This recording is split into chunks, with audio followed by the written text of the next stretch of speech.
Well, we have yet another assassination attempt on President Trump, and while each instance played out very differently, there's some similarities that we can draw between them. And I want to focus on the guy that attempted to pull this off, but I also want to focus on one very important detail because it highlights yet another Secret Service failure, in my opinion, and that's what I'm going to look at today. Now, no matter if you agree or disagree, let me know what you think down below after the video. If you like what I do, consider subscribing. Let's go and get into it. Now, what's interesting is between the first Trump shooter and this would-be assassin, this guy is actually known to police, and there are claims that he's been arrested over 100 times since the 90s. Now, he was also investigated by the FBI back in 2019, and even though they dropped that for insufficient evidence, it's still very clear to me that with the laundry list of crimes this guy has been involved in, honestly, it's really no surprise that we have somebody like this, especially somebody that has been radicalized to the point that he has. Of course, I'll fill you in and kind of tell you what I'm talking about there as well. Now, I want to talk about some of the things he's been arrested for. So you got things like simple possession. You also have driving without a license, expired inspection tags, driving without insurance. He was pulled over one time and he barricaded himself inside of his construction office for like 3 hours and had this like mini standoff with the police. So besides the fact that this guy's license should have been revoked probably a long time ago if it hadn't already, this guy is a real piece of work. There's also things like him doing work for somebody in Hawaii. Now, this guy's from North Carolina, and he eventually moved to Hawaii. He's got a small construction business, whatever. Well, he does a project for this guy. The guy pays him $3,800 up front. He goes in to check on it, a couple weeks or however long it was, and he's like, dude, this work does not look great. Well, then the alleged shooter here, or alleged potential shooter, actually ends up ranting and raving, talking about, oh, you have money, so you think, you're above me, and I spent time in Ukraine, and all. He just starts going off the rails. This guy sounds like a real psychopath, but if you listen to his son is an adult, by the way, so he knows right from wrong, and he says, yeah, sure, my dad disliked Trump, just like everybody that has any kind of sense about them. Something to that extent. But yeah, sure, he disliked the guy, but he was good. He was honest, hardworking, great guy. Yeah, sure, he had some speeding tickets in the past, but overall, just a swell fella. From the sound of it, in my opinion, there's either some unresolved daddy issues going on there, or his son just refuses to look at what his dad's really done. Or there is a possibility that maybe he doesn't know about any of this stuff and he's just now hearing about it. In that case, I would think, okay, well, hopefully his mind will change. And I understand it's your dad. I do, fully understand that. But this guy is not even, it doesn't sound like he's ever been on the right side of the law whatsoever. Now, let's be honest. Anybody that attempts to assassinate a president, there is something mentally unstable. Now, we know that the war in Ukraine may have been the thing that pushed this guy over the edge, but at one point, he actually supported President Trump. That was back in 2016, though, and then he shifted support for Bernie and then Biden, and, he'd be tweeting at them, and I think he even tweeted Kim Jong-un in North Korea and said, hey, come on over for a vacation in Hawaii, and we'll talk about policy, and whatever the hell it was. Just really incredibly, I don't know if he thinks his importance is more than what it is, but that's kind of what it sounds like. This guy is, lack of better terms, sounds crazy. And not to be too judgmental with the two-face blue hair on this side and gray hair on the other side, but it just, I guess it doesn't help my perception in him, but that's just my opinion.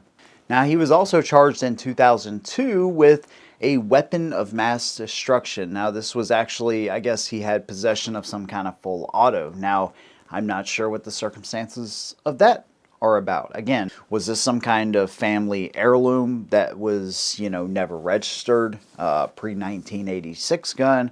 Or was this something that he, just built himself or, put it together illegally? Not too sure there, but he was convicted of that. So, again, maybe it's something more nefarious, or it could be something like a family heirloom, but just based on what I've already seen from this guy, a judgment call for me would be to lean more on the nefarious side. In a self-published 291-page book, he wrote that the Iranians have every right to assassinate President Trump over the Iran nuclear deal. Now, I think he's facing like a potential total of 15, 25, 30 years, something like that.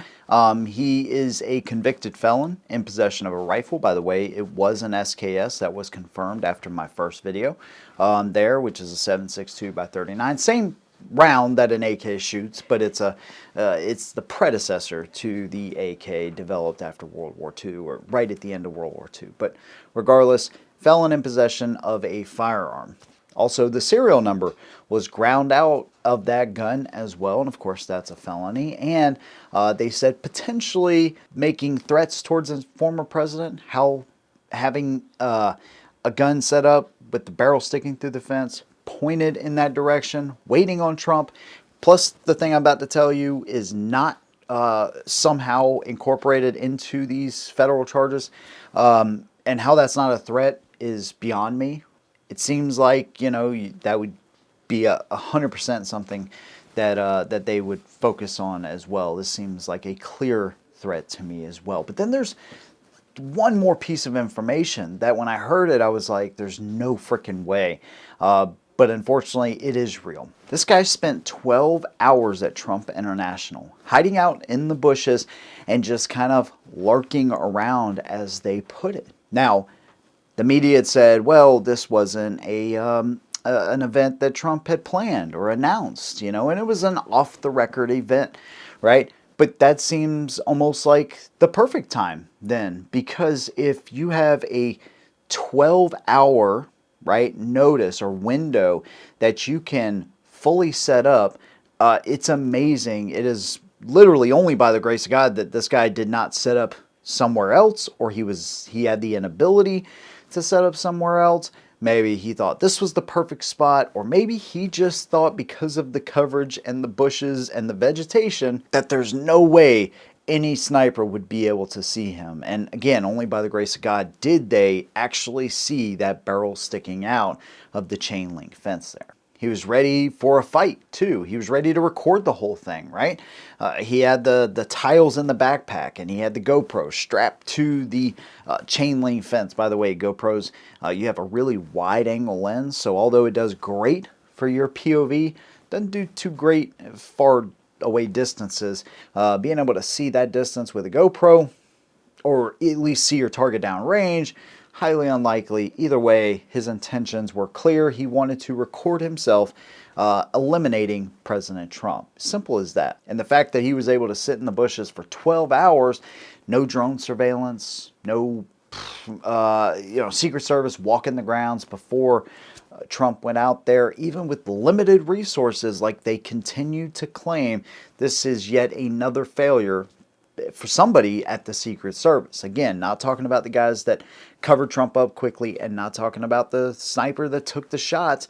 By the way, there was 4 shots that he took that scared this cowardly felon, away into his Nissan, and then of course he eventually got caught. I'm not talking about those guys, but whoever makes the plan for Trump International, right, even with those resources, as stretched as they may be, which I don't think they're stretched, I just don't think they care enough to give him what he needs. That's besides the point. There's no reason that a drone, just a simple drone, right? Resources are resources. People are important, right? And he should have the maximum amount of people. Even Joe Biden said, hey, if he needs it, we need to give it, or Congress needs to step in and give it to him. Now, I'm not sure if Biden could make that call and say, hey, direct the DHS and then to the Secret Service, get him whatever he needs.